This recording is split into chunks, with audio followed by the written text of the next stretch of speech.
Rebecca Sounds Reveille. Today I've got an exciting guest who does what I do. He offers a lot to the audience to ensure that they get to take away a lot of things to make their lives better. In fact, he is a dreamer, a poet, a rapper, a singer, and he's the host of a podcast. And it is divine. In fact, his show is called Deliverybros. And I want to tell you, Deliverybros is an awesome show. I've been on there.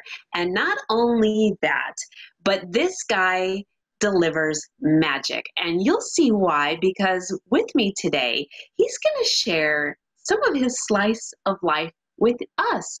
In fact, he's got a lot that he will tell you when he gives us a little bit of his intro about what he brings to the table. I got to tell you, he is so positive. He shares with so much light in joy that he has that he just emits when he talks. You'll see it. You're going to see it, and you'll be able to hear it for those that are listening on audio versions of the show.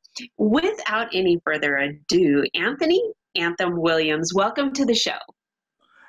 I am going to say right now, that was like the best intro I've ever heard. Like somebody introducing me. So like, wow. I mean, I'm not going to lie. If you can see me right now, I'm kind of blushing right now. So like, I love it. I love it. I got to tell you, because you are an amazing entertainer. You deliver stories, you provide current events, you bring just a mass of positivity to people, you get them laughing, and you just deliver in all kinds of ways because you have an inner message to share on a lot of things, about a lot of things to a lot of people. And it's much like what I do, and this is what you and I do because we love people so much. But I love what you say when you open with your show, and I want you to share it with my audience too. I would like to say that when it comes to my show, like I try to leave it as an open table discussion with all different types of personalities. When it comes down to it, people are afraid to open up discussions about certain things. I open that table. I open that door. Whether you're the small-time businessman, whether you're a wrestling promoter, whether you're an actor, an actress, or comedian, like it doesn't matter to me. You could be the average Joe down the street, and you got something you want to speak on, or you have a story you want to tell. Make people more enlightened. I've had survivors of human trafficking. I've had military veterans. I mean, heck, Miss Mayhem, you're actually a good example of that. You're a veteran. And Thank you. I mean, I love speaking to people who have stories they want to tell, and it also makes people aware about other things. Like, I was speaking with a gentleman the other day, and he was explaining about his brother having autism. And it was very important to me because I feel like, yes, we're getting more aware on the subject of autism, but I don't think we speak about it enough. Like, have a regular conversation, circles, about. So when you think about that, or the subject of human trafficking, which has been around for a very, very long time, like the wonderful woman I talked to about that, she went through that in the 90s. Mm-hmm. And it's become even more heavier over the last couple decades now. It's been like over 20 years since it happened to her. And we're seeing that that type of market is still going on very strong. And I feel like people are not aware enough to know this could happen to anybody. Male, female, doesn't matter. It's interesting that you mentioned that, because sex trafficking, human trafficking has been around for a long time. And a lot of people have shied away from it in actually taking a look at it or talking about it, simply because it seems taboo, or that it wouldn't happen here on our turf in America. We've seen movies where children are taken, and those things are happening abroad. They're not happening right here. And that is simply not the case. Not Yeah. only are children going missing here, but they are being human trafficked and sexually trafficked here in the United States. And it's happening significantly all over the place. And yes, there are still cases, and many cases, where they are being snatched up and taken abroad and sold and gone into slavery that way. But you're right, that it just has not been addressed, and it hasn't been addressed significantly enough. The awareness is now starting to become much more mainstream, and law enforcement and a lot of other law enforcement as a whole has taken another look at this and been addressing this on a much tighter scale than ever before. And you'll see different things when you roll through some smaller towns, where there has been task forces that have shut different businesses due to that particular issue down. Or you'll see organizations in that community putting banners up saying this is some type of week or tribute to this cause. But you are 100% right. And it's really neat that you've had an opportunity to talk to somebody who has experienced this firsthand.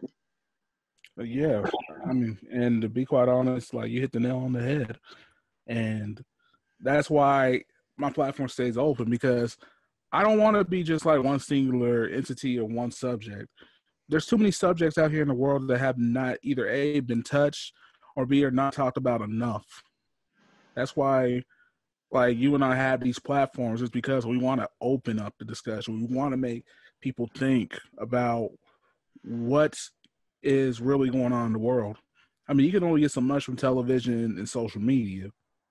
So, I mean, when it comes down to it, I feel like this is another way to do it. I mean, express on the airways, the streams, whatever you got to do. And I agree with you. yeah. I agree with you 100%. I put a lot of time and effort. I mean, I haven't even been doing it that long. I've been doing this since November, but I've always thought about having this idea of doing this concept. And at first, I'm not going to lie, like, in the beginning, it was kind of like some rough drafts. There was a lot of interesting content, some very explicit, some not. Trying to figure out, what do I want to do with this? Do I want to try to be a Howard Stern wannabe? Am I trying to be Joe Rogan?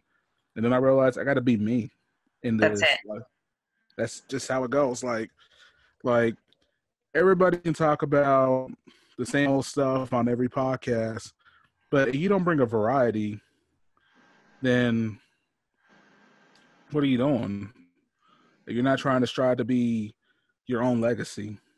I mean, I'm not saying that I'm like super famous or anything like that, but I feel like it's important to solidify your own. So, that's true. It's true. We were made and designed with individual fingerprints. Think about how many millions of people there are in this world, and not one of us has the same set of fingerprints, nor do we have the same set of footprints or lip prints. So with that, we weren't wired internally with the same ideas, personalities, or anything. So that uniqueness is something that we need to bring to the table. And our core beliefs is something that can be expressed in such a way and delivered to the people who really need to hear it. And that's what really was really neat when you and I spoke when I was on your show. The message was so clear, and the genuine love that you have for people was so clear that you want to get a message to people. And much like what you just said earlier, in delivering a message about things that we don't talk about, such as autism. This is something that has been slowly starting to be an awareness campaign. It started to come out about 5 or 10 years ago, where you would see the puzzle piece, the ribbon with the puzzle piece, and you would see it on the back of a few people's and then it sort of kind of died down, and it really needs to stay abreast with people, because there's a lot of things that people don't know when it comes to behavioral patterns. And something which is really significant, and especially for like law enforcement, is, and anybody in the community, if they're approaching somebody who is on the autism spectrum, they may not know how to interact with that person, and they can mistakenly believe that that person is under the influence of something, or they can encounter them and it can turn violent, when in fact it can be handled in a completely different manner. And it's through education and awareness that can make the interaction be completely different. So educators and law enforcement, and those of us just on the street, or cashiers at a restaurant, or at a convenience store, knowing that can make all the difference in how we interact with one another. So right on the money with what you're talking about. I agree. Because when it comes down to it, I've seen a lot of things in the news where like innocent young men and women have been in situations and altercations with like police officers, and I'm not like anti-police and nothing like that. It's just the situation is they didn't know that this person was on the spectrum, and with that, somebody got either badly hurt. Some have even ended up, unfortunately, deceased in the situation. Oh, yeah. So like, because I've seen a lot of articles from like situation. There was a situation in New York where this guy's little brother was autistic, and he was just playing around or whatever, and he didn't know he was doing something wrong, and unfortunately the police officer thought he was hostile and shot him. oh, I didn't know about that. I think that education is so important, and Yes. it's really for us, like you and I, who have such a love for people, that we want to get those messages out there. And if at the very least, it hopefully instill that in somebody that says, I want to get this message to those in my community, or bring this to the school system, or something in any one of our shows on any given topic that allows change for the healthy, better.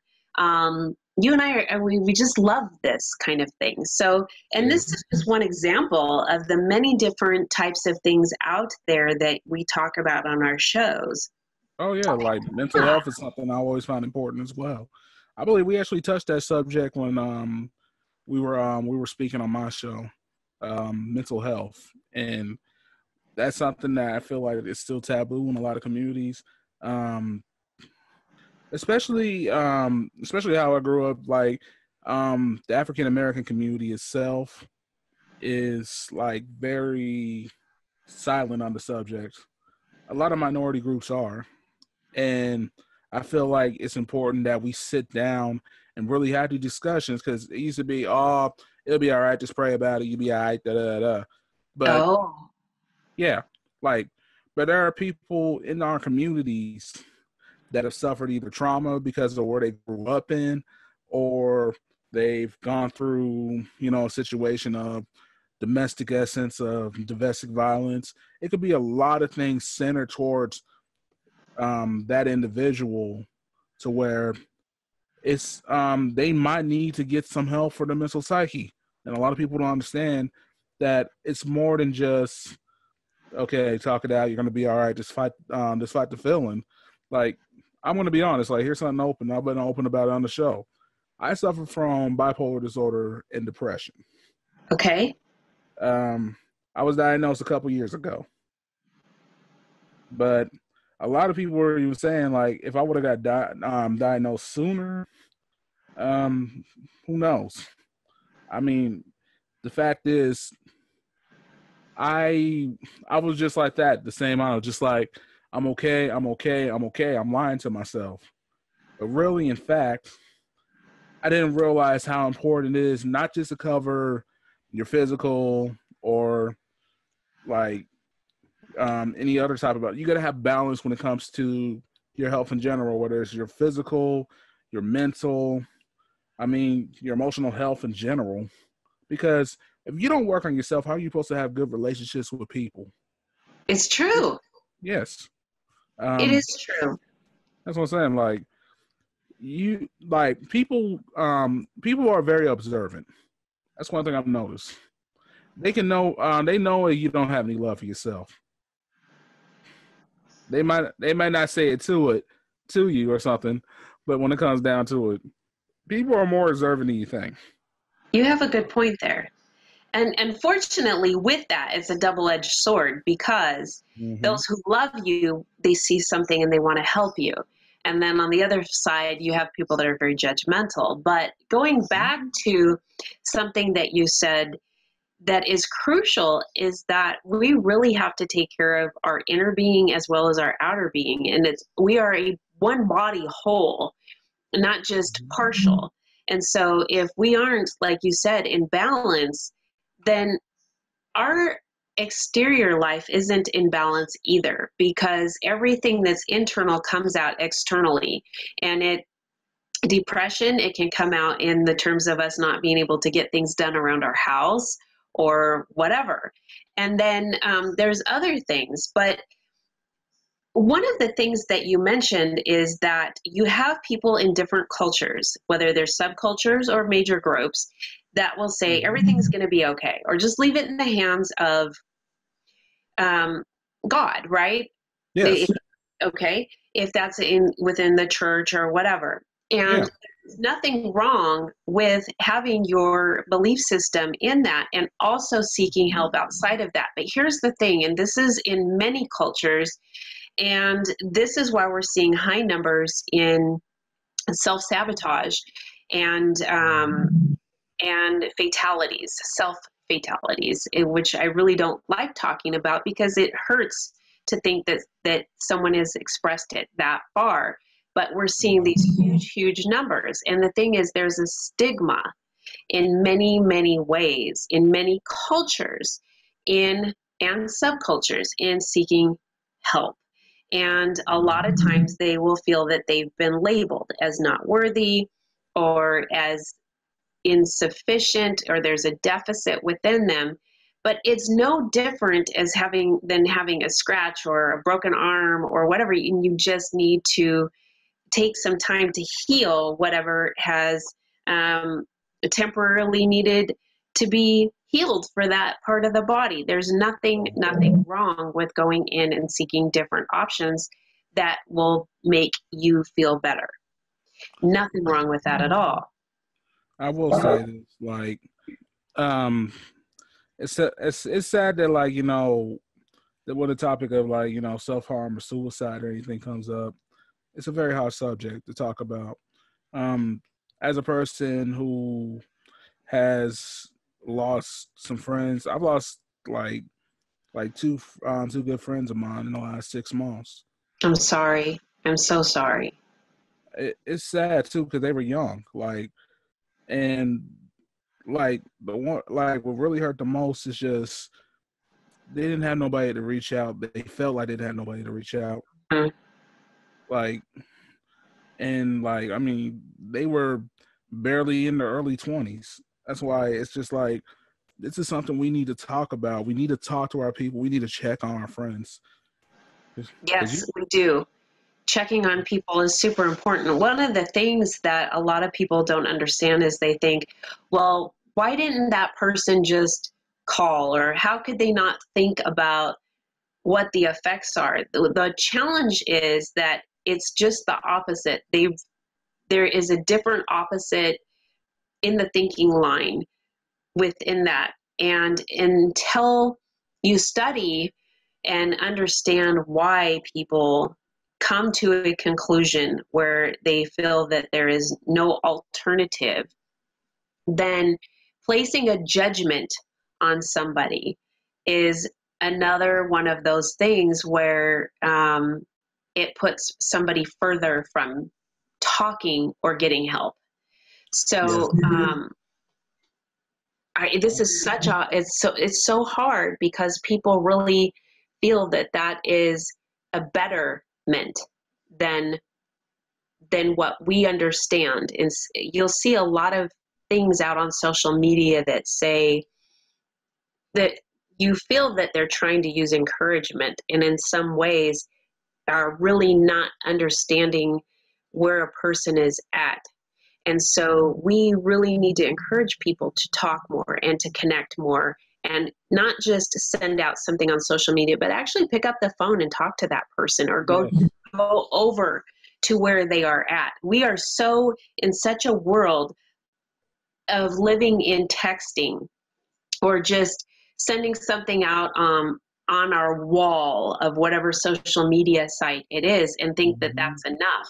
But we've lost connections with people when it comes to visually seeing and visually touching people, and actually visually or auditorily connecting with them. That I think that that has something, even a small part or a major part, but it has something to do with why this is starting to become more and more, I don't want to say common, but more and more happenstance.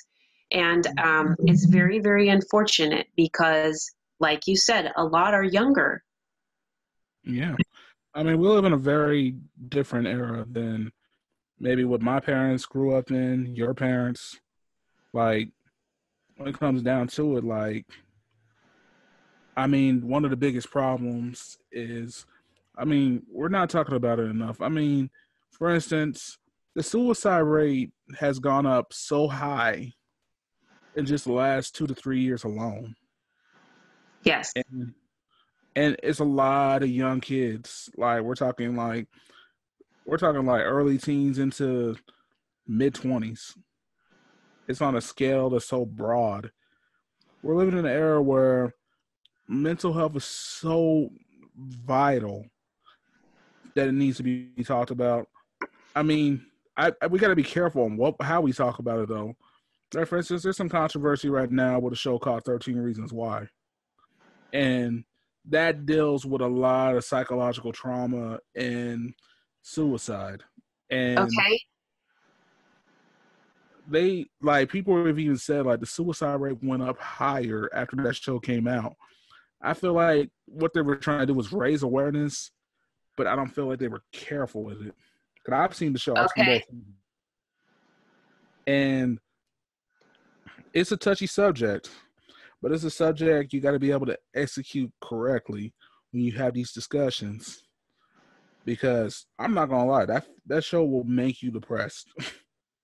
Well, it's really interesting you say that, because it is a touchy subject, and it is, unless you really understand a lot of what is going on in the mental health industry, from a lot of the different mental health issues, whether it's bipolar, schizophrenia, PTSD, obsessive compulsive disorder, and a number of other DSM diagnoses, you can't really just say, why didn't this person X, and think that there's a blanket reason or way to fix something, because that is not the case at all. There's so much more involved in this.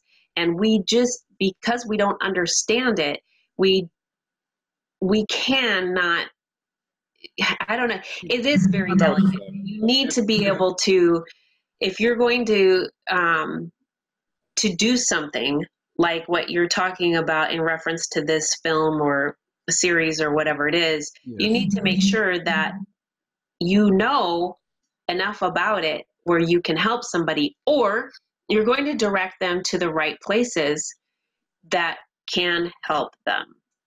I agree.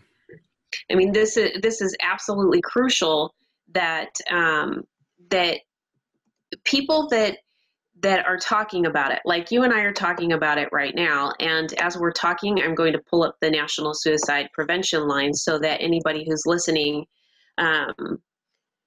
can contact them, and they can either contact someone to get help, or to find out how to learn more in either educating themselves, or to volunteer. And I think that's very important, and I'm glad you're going to share that, because like I've touched on the subject of mental health quite a few times on my show with different guests over the course of the months. And one thing I always do, because I even put like a disclaimer: this might trigger you. This might be something that you also relate to, but just a disclaimer. I always put a disclaimer on whatever I do when it comes to this, like when it comes to these touchy subjects. And sharing that hotline does help. Okay, here we go with it. Let me say it real quick. It's 1-800-273-TALK. 1-800-273-8255. You can go to the website, suicide prevention on lifeline.org. I believe they have a texting service too you can use. Suicide prevention on lifeline.org. So both of those things will get you in touch with where you need to go. It gives you an opportunity there on their website to get help, to learn about it, how to get involved, and there are providers and professionals. And one thing that I do want to say is that if you know of or you need to talk to someone, please do call and start talking to somebody. There is always so many ways that you can learn more. And like you said you waited for a little bit too long. Yeah, I did. And there's so much opportunity to make yourself start moving in the direction that will make you feel better. And oftentimes we know that there's something that just isn't right within us with whatever situation that we're dealing with. And oftentimes we don't share it. We hide it, we put on a mask, and we present ourselves to the world as everything being okay. And we don't want other people to know what's going on. And unfortunately, in certain aspects, such as the topic that we're talking about, this isn't one that if there is any consideration whatsoever, reach out, because Anthony's there, I'm here. You can reach out to either one of us. Yes. Or even the number 1-800-273-8255, or the website again. So Anthony, too, tell me, so you've had celebrities on your show as well. Oh, yeah. I've had some actresses and some actors. Yeah, let's go to a lighter approach here. I don't want to make your show super depressing. I know you're like, oh, gosh. Actually, that's okay, because we need to talk about it, and avoidance, completely avoiding the subject is not something that I want to do either. So, no, I'm totally fine with that. Well, you are a trooper. And for those who are still sticking with us, we appreciate it. Absolutely. So, now, back to the show. All right, so, I'm sorry, I feel like such a dork. Okay. No, this is good. It's important. But I've had a few actresses and actors on the show. I've had a lady by the name of Shauna Toft. Yes. Oh, you met Shauna? I know Shauna. I have not met her yet in person, but it will be shortly. Her and I talk. Yes. Oh yeah, she was super nice when she came on the show. I saw that she's working on a couple commercials and everything. Since the last time we talked, I am very happy for her. I've had a couple comedians on there. I've had Alan Gitlin, aka the G-Man, and he is old school New Yorker, New Jersey guy. Love him. He talks about a little bit of his lifestyle, like how he grew up. I like talking to some of the old school guys just because of the fact that they got stories that not people in my generation have yet. They were there in the moment. Like for us, we could just take a picture on a cell phone or something like that. But when it comes to like talking to the old school of any type of generation or any type of genre they're in or in entertainment, I felt like that was a very insightful conversation with him. And then I just released the episode today with a gentleman by the name of Tommy Moore. I mean, this man has spoken to Andrew Dice Clay, talked to Joan Rivers back when she was doing comedy on the stage. I mean, talked to her, talked to Don Rickles. Like, we're going like old school. He's met Pryor. He had Robin Williams randomly show up at his comedy club. Oh my goodness. Yeah, like he was telling me what happened is basically they had a sold out night. It was like a big old showcase of like local guys, you know, a lot of headliners and stuff like that. And this guy pulls up in the car and he was like, "Hey, is there a way we can get 3 tickets for the show?" And they were like, "We're sold out." And so he kind of walks back to the car and he's like, well, "How about this? My friend will perform for free if you get us 3 tables." And they're like, "Well, who's your friend?" "Robin Williams." He was like, "Nah, get out of here. This ain't no Robin Williams." So they walk up to the car. It's Robin Williams. He was like, he was like, "Man, I had to hold myself for a second. I almost fanned out." So Robin Williams shows up to the show. He does an hour and 10 minutes, but not once. He did it 3 times that night. Oh, no kidding. For free. How cool is that? I mean, seriously, Robin Williams has always been a big inspiration to me. So to hear that somebody actually met him and got to see what he was like. I mean, that was like an epic story. I love the fact that I get to hear these different stories. I mean, like, for instance, I had a gentleman by the name of Cornelius Maxwell on, and he's trying to start some funding that can help a lot of troops that come back home, and give them like a program where they can like work themselves back in civilian life, work on their mental health, work on their finances, you know, make something positive for them for serving our country, and just take care of our troops. He's also the gentleman that was keeping me aware about autism. He spoke upon that. Like, he spoke. Okay. Yes. He's a lovely man. He's wonderful. If I'm correct, I think he's from Texas, like you. If I'm correct, I think he's either in Texas or he's in the Southwest. He's around that area. Okay. He's wonderful. Retired military, went to Iraq 3 times. Isn't that amazing? Yes, I had nothing but respect for him. And of course you. But that's a whole different story. So, but well, yeah.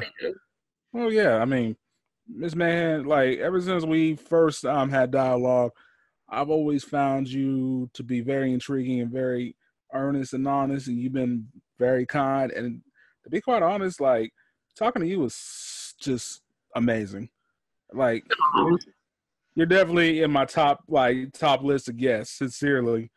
Like, oh my gosh, I love talking to you. Thank you. You're easy to talk to, though, Anthony. I've got to tell you.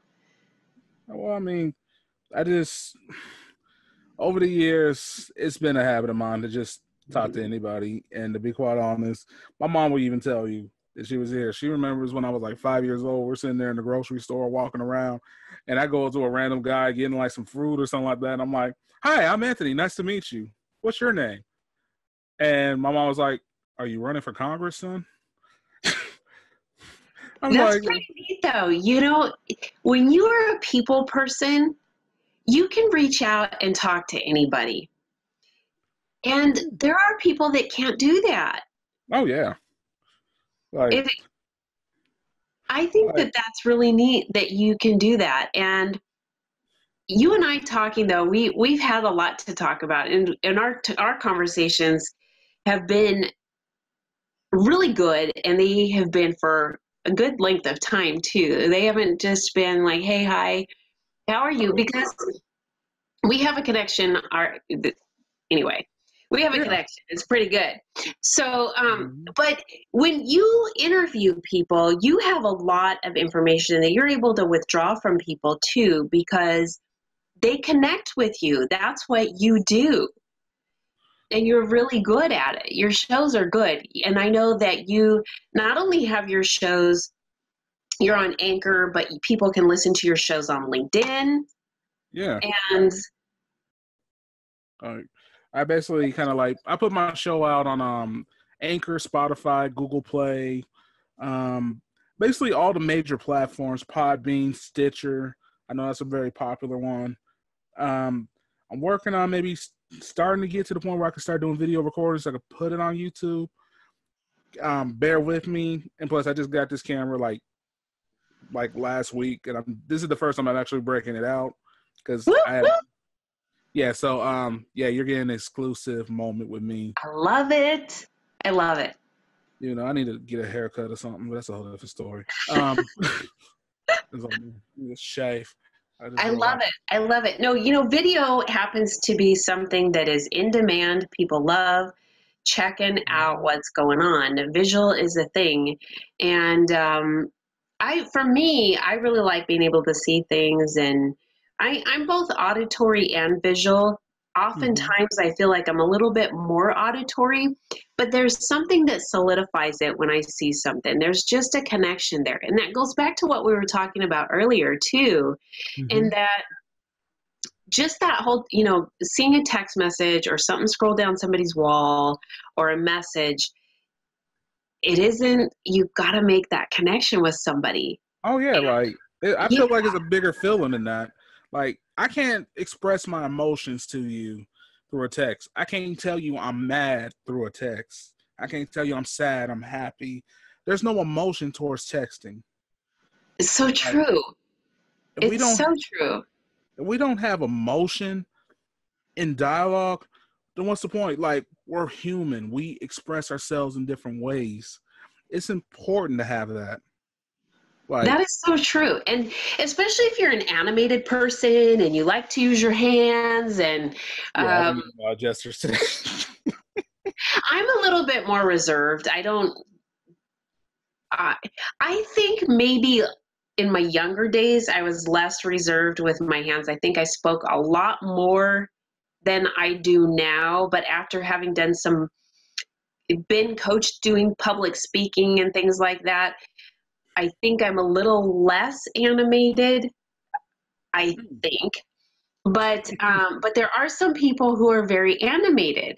And really, because like we were talking earlier, our fingerprints, our footprints, our lip prints, we're unique and our personalities are unique. And when we make that connection with somebody and we have them right there, even if it's on a FaceTime or a video feed, like something like what we're doing, and we're able to visualize somebody, it connects you better than it does on just a written typed feed or some sort. But I really do think that I would like to see your shows in video. I would love to see that. Well then, ladies and gentlemen, coming soon. Anthony Anthem, aka Mr. AKA, maybe going live with feed. Oh, yes. So that's gonna be part of the next journey, the next chapter. I don't know why I'm saying like our representative.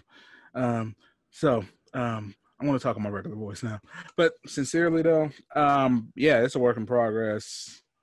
A lot of investing within myself, just trying to get better at this craft and making sure, when I'm talking to any guest that I have on my show, I make sure that I bring an essence of, hey, like when you come into like the doors of my podcast, it's an open discussion. It's a place where you should be able to feel comfortable in coming in. Like, we'll talk about whatever you're feeling like. You can express yourself however you feel. Hey, and if I don't agree with it, it's whatever. We can have a discussion on that. We can have it and still be friends at the end of the day, because regardless of how different we may be, there's always going to be some common ground. And that's the end of the story on that one. Like, that's true. I feel like that's the picture we need to look at. The bigger picture is, common ground. There's always going to be common ground. We're all human. We all put our pants on the same way. We always put one leg at a time. We tie our shoes. We shower. We brush our teeth. We all do the same thing. We all got a routine that more than likely somewhere down the line is very similar. You are so right on the money. In fact, growing up, we all played in the same sandbox. We swung on the swing set Mhm. together. There wasn't all of this hatred and, pitting each other against each other. It wasn't like that. We all tried, to play and get along and things like that. And unfortunately, we are in this climate now where if you don't like something on my social media feed, then I'm going to block you or unfriend you or whatever. And it doesn't need to be that way. What Oh no. makes the world turn so good is all of the uniqueness that we have. And it allows us to have an opportunity to see things in a different perspective where we can learn and grow from one another. And that's what I really like. I agree. I got friends of all different backgrounds, whether it's religious, political, the neighborhoods they grew up in, subcultures, whatever it may be. I got friends all over the place, like probably from here to Japan. And I don't let my personal beliefs in life ever make somebody feel like they're belittled, they're unloved, or whatever. That's not how you're supposed to walk on this earth. Me and you both. Me and you both. I don't have to agree with you to like you and vice versa. Yes, I still want to be your friend. exactly. I'm the same Hmm. way. Like we could have different ideals, but we probably have something so similar, and that's what's important. Like when it comes down to it, like we only have one life, and how we live that life can be we can be hateful and spit poison in the air and in the atmosphere, or we can bring a positive light to a world that's already got a lot of negativity as it is. We bring more positive light, it makes it more of a celebration of life when we're helping each other out, being there for each other, bringing out a hand to lift up anybody that's down, and not judging them based on how they grew up, but what they're doing with their character. Like, if they got great character, that's all that matters to I me. agree with you. I agree with you. And I think we're going to leave the audience with that thought because it is very profound, Anthony. And I want to thank you so much for being on the show today. I want also the audience to know where they can find and tune in to listening to Delivery Bros. Okay, so ladies and gentlemen, this is Anthony Anthem, aka Mr. AKA. You can find Deliverybros, Deliverybros, one word. You can find us on Spotify. You can find us on iTunes. You can find us on Google Play, Podbean, Stitcher, Anchor, and other major markets as well, even Podcast Addict. And you want to check me, pardon me, you want to check me out on social media.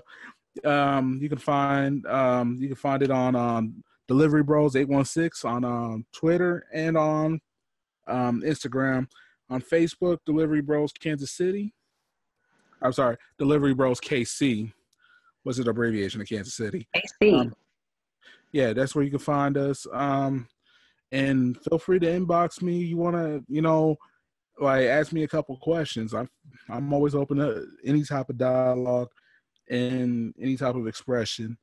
And like feel free to, like and subscribe and leave a few comments. So thank you very much. Thank you. And I want to thank all of you for tuning in today. This is Rebecca Sounds Reveille.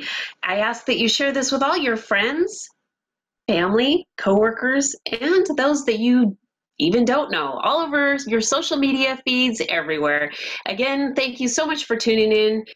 This has been Rebecca Sounds Reveille.